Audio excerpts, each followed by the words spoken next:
তেল দিয়ে দেবো কড়াইতে আমি।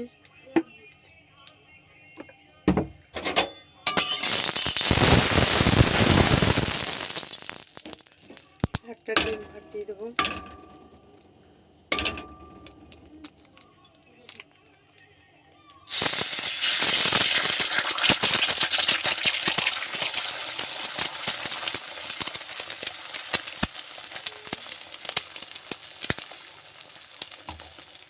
ডিমটা ভুজিয়া বানিয়ে নেবো। ডিমের ভুজিয়াটা হয়ে গেছে, এখন আমি নামিয়ে নেবো।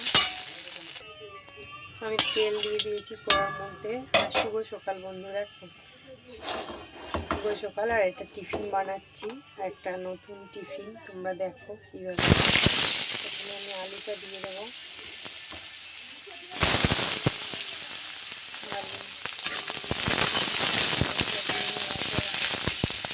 একটু ভাজা ভাজা হয়ে যাবে, আমি একই সঙ্গে ওর উপরে ফুলকপিটাও দিয়ে দেবো।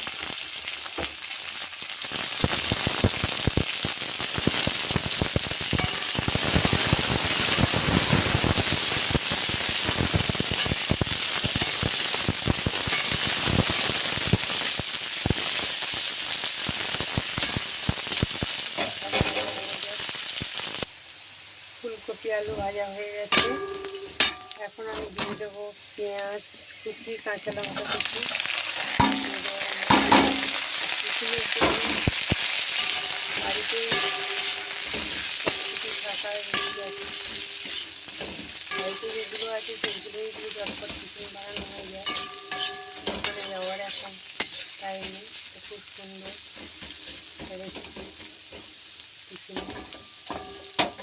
এখন একটু ভাজা দিয়ে দেবো আমি নুন, পরিমাণ মতো নুন দিয়ে দেবো।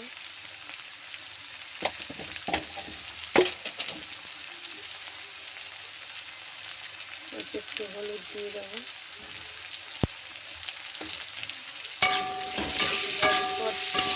টিফিনটা হয়ে যাবে, সবার বাড়িতেই থাকে ভাত রুটি। তো আজকে আমি ভাত ভাজা দেখাচ্ছি। ভাত ভাজাটা খুব সুন্দর লাগে। এখন দেখো এগুলো আমার সব ভাজাও হয়ে গেছে, সিদ্ধ হয়ে গেছে। আমি এখানে ভাত তুলে দিয়ে দেবো।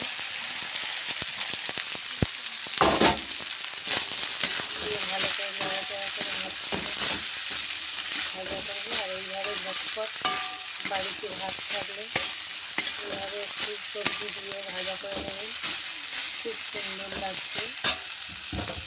আমি ডিমটা ভুজিয়া করে রেখেছিলাম, ওপর থেকে দিয়ে দেবো।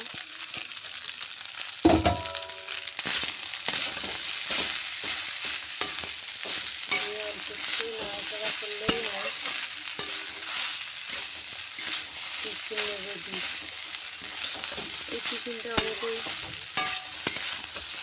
টিফিন বক্সে করে নিয়ে যেতে পারে কাজের জায়গায়।